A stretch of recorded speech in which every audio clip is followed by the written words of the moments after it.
Salam, hər vaxtınız xeyir olsun dostlar. Yenə bir məsələni sizinlə müzakirə etmək qərarına gəldim. Bu nədən ibarətdir? Görürsüz də dostlar, ölkədə nələr baş verir. Aşağı təbəqəyə pul vermək istəmirlər. Deyirlər acından ölsün. Orta təbəqə yoxdur. Orta təbəqəni məhv eləyiblər. İqtisadiyyatımız çökür. Buna baxmayaraq ölkədə gedən siyasi proseslər hamımızın gözü qarşısında baş verir. Deməli, bir məmuru əgər bir balaca sıxırsansa, onun biznes şəbəkəsini, onun oğurluğunu üzə çıxarırsansa, ölkədə mütləq bir təxribat həyata keçirilməlidir. Baxaq, bir neçə ay bundan əvvəl bəylər Əyyubovun biznes şəbəkəsini üzə çıxartdılar və onun qardaşı oğlanlarını tutdular. Nəyə görə? Çünki bunlar qeyri-qanuni işlə məşğul idilər. Aksiz markası olmayan siqaretləri dövriyyəsindən məşğul idilər. Onları ölkəyə gətirirlər, satırdılar, milyardları olurdu. Bunları tutan kimi prezidentin ailəsində görürsünüz, müəyyən qeyri-adi hadisələr baş verdi. Mehman Hüseynov oradan baş qaldırdı ki, deməsənmi prezidentin gəlini Alyona Əliyevanın müxtəlif qeyri-etik şəkillərini başladı paylaşmağa.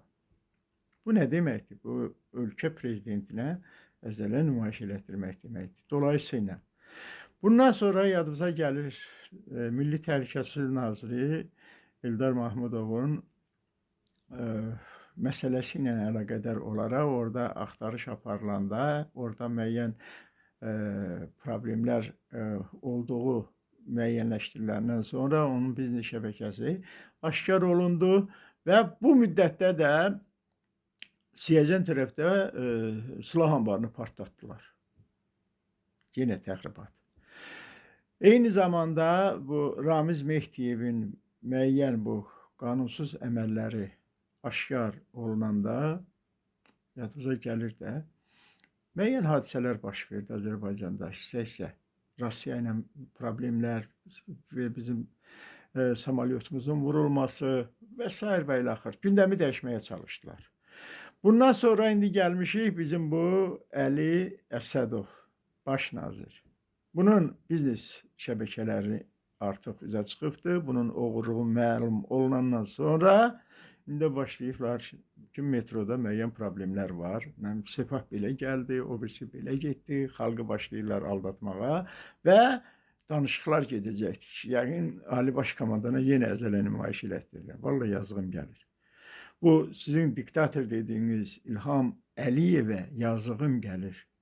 Ona görə ki, Azərbaycanın müstəqilliyini, Azərbaycanın suverenliyini bu günə kimi qoruyub saxlayan, ölkədə sabitliyi qoruyub saxlayan İlham Əliyevi bugün hərə bir tərəfdən didir, parçalayır. Və bunun da bir günahkarı var. Biz deyirik, nazirləri oğurlayır, İlham Əliyev günahkardır. Yox, bunun günahkarı bizim müxalifət partiyalarıdır. Hansı ki, milyonlar alır iktidardan, öz işini görürlər. Bax, bunu deyirdim. Mən bunu deyirdim ki, heç vaxt müxalifət nümayəndələri susmayacaq.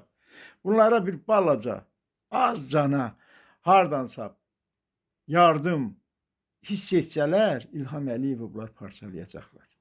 Və bunu da bu günə salan bizim İqtisadiyyat Naziri Mikayıl Cabbarovdur. Mikayıl Cabbarov da müxalifət nümayəndələri əlində o bir avtobusa mindirib, əlində saxlamaq istəyir. Güya ki, bu artıq müxalifət nümayəndələrini susturdu. Xeyr, müxalifət nümayəndələri də çox gözəl partiya rəhbərlərindən gedir söhbət. Çox gözəl öz işlərini görür, vəsaitini istənilən vaxtı alır və yenə də öz siyasi arenasında öz fəaliyyətini davam etdirir və bu fəaliyyət nədən ibarətdir? İlham Əliyevi taxtdan salmaq.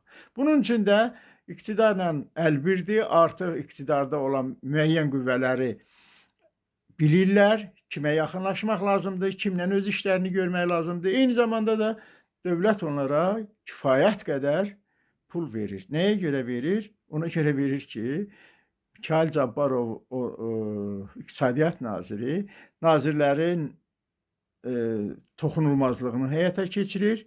Müxalifət nümayəndələri bəzi nazirlərə toxunmurlar, bəzinə yox, əksəriyyətinə pulunu alır, nəyinə lazımdır ki, onlara toxunsun və ölkədə bugün başı qalda olan ölkənin prezidentidir. Bu da nəyə görədir? Mehriban Əliyevaya görədir. Mehriban Əliyeva bunların hamısını bilir və çox təəssüflər olsun. Çox təəssüflər olsun ki, İqtisadiyyat naziri Mikayıl Cabbarovun nazir vəzifəsinə gəlib çıxmasında Mehriban Əliyevanın rolu çox böyükdür. Ancaq Mehriban Əliyevanın nüfuzdan düşməsinə, onun şərəfinin, ləyaqətinin, namusunun alçaldılmasında da çox təəssüflər olsun ki, İqtisadiyyat naziri Mikayıl Cabbarovun gördüyü işlər daha yüksəkdir. Bax, budur. Kimə yaxşılıq eləyirsənsə, axırda gəlir, arxadan sənə elə bir zərbə vurur ki, sən də qalırsan, düşürsən böyür üstə və qalırsan çapalaya-çapalaya. İndi gəl bu zibildən qutar bu xalqı. Siz təsəvvür edin, 44 günlük müharibədə erməninin bütün o vəzifəli şəxslərini başda baş nazir olmaqla, Paşinyan olmaqla hamısını İlham Əliyev başa saldı ki, Qarabağ Azərbaycandır. Hamısı da bir ağızdan bugün deyir ki, Qarabağ Azərbaycandır. Amma bizim bu məmurları, bizim bu müxalifət nümayəndələrini İlham Əliyev başa sala bilmir ki, bugün ölkəmiz təhlükə qarşısındadır. Bir olaq, birgə fəaliyyət göstərir. Ancaq bunlar nədir? Əbülfəz Elçibəyi yıxan şəxslər də gəlib oturub partiya rəhbəri olublar. Bunlar İlham Əliyevi yıxmaq bunlar üçün o qədər də asan deyil. Amma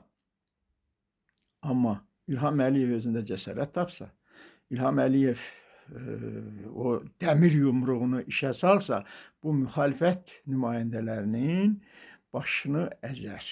Və onların bu ölkə üçün heç bir xeyri yoxdur ziyanından başqa. Diqqətinizə görə sağ olun.